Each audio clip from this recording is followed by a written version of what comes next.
Era Xi akan berakhir. Media partai mulai gaya perpisahan.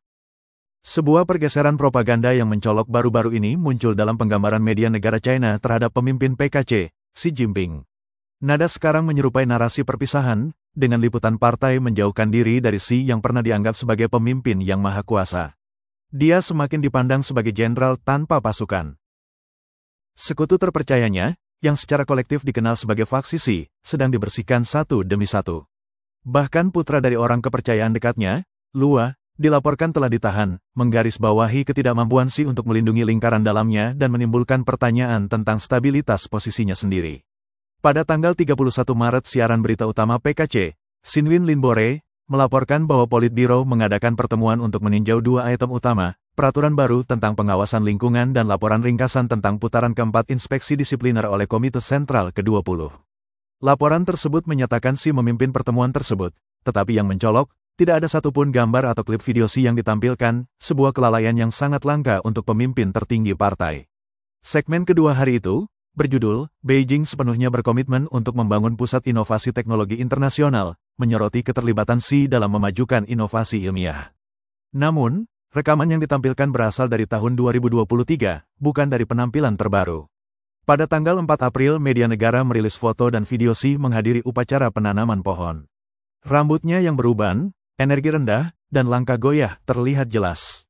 Dia kesulitan tersenyum dan membutuhkan bantuan seorang siswa untuk membawa seember kecil air.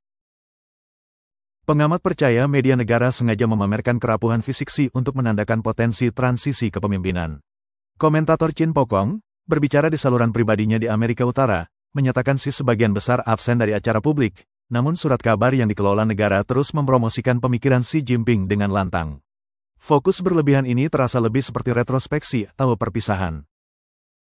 Dia menambahkan, bukan tidak mungkin media secara halus mengindikasikan bahwa Xi sakit parah, seperti pada tahun-tahun terakhir Mao Zedong, ketika dia tidak lagi bertemu tamu asing dan surat kabar dipenuhi dengan instruksinya.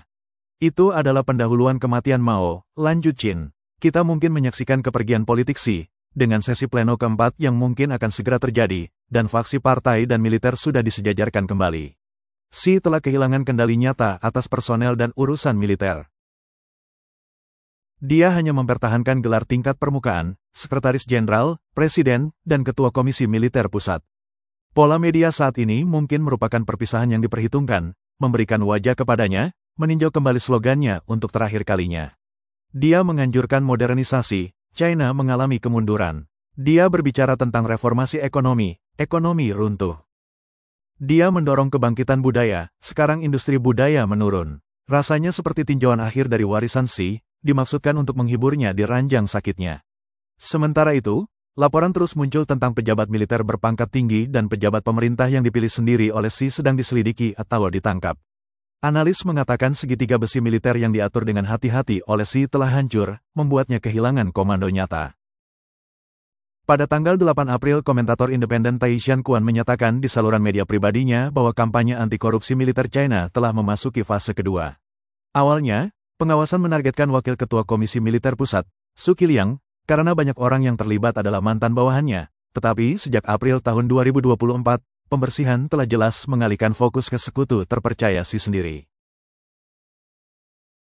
Saya menguraikan 3 perkembangan utama. Pertama, orang kepercayaan lama Xi, Zhang Xiaoyang, dipindahkan pada April tahun 2024 untuk menjabat sebagai komisaris politik di Universitas Pertahanan Nasional, secara efektif mencabut pengaruhnya. Kedua, manajer personel utama Xi di militer, Miao Hua, sekarang berada di bawah penyelidikan formal. Ketiga, Wakil Ketua Komisi Militer Pusat, He Weidong, dilaporkan dalam masalah serius.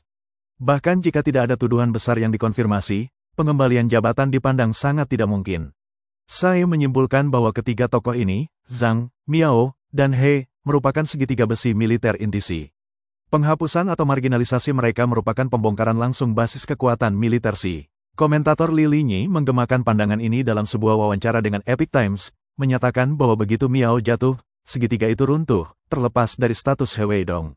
Xi telah mengamankan masa jabatan ketiga di Kongres Nasional PKC ke-20, memperkuat kebangkitan loyalisnya. Namun, sejak peristiwa itu, banyak dari sekutu itu, terutama di militer, telah disingkirkan.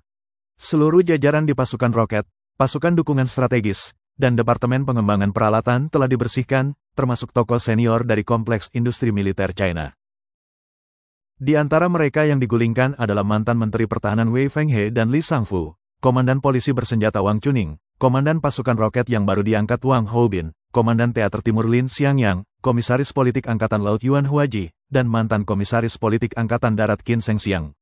Wang Yukun, mantan penulis pidato untuk Komisi Pusat Inspeksi Disiplin PKC, menulis di Epic Times bahwa jatuhnya Xiangyang dan Miao Hua, dua tokoh penting yang mendukung strategi pembangunan tentara politik Xi, merupakan kegagalan signifikan dari pendekatan itu. Ketidakstabilan sekarang terlihat di seluruh aparatur organisasi partai dan struktur politik militer, keduanya pernah dikendalikan ketat oleh Xi. Penahanan putra Lua yang baru-baru ini dilaporkan, teman masa kecil Xi, telah secara luas ditafsirkan sebagai pukulan lain dari faksi saingan. Faksi Xi jelas berada dalam posisi bertahan dalam perebutan kekuasaan internal saat ini. Tidak hanya pengaruh militer Xi yang terurai, tetapi tokoh-tokoh kunci dalam sistem administrasi juga disingkirkan. Menurut Buletin Anti Korupsi PKC 2024, setidaknya 58 kader yang dikelola secara terpusat diselidiki tahun lalu. Kasus-kasus tersebut mencakup berbagai sektor, termasuk keuangan, perusahaan milik negara, energi, dan infrastruktur.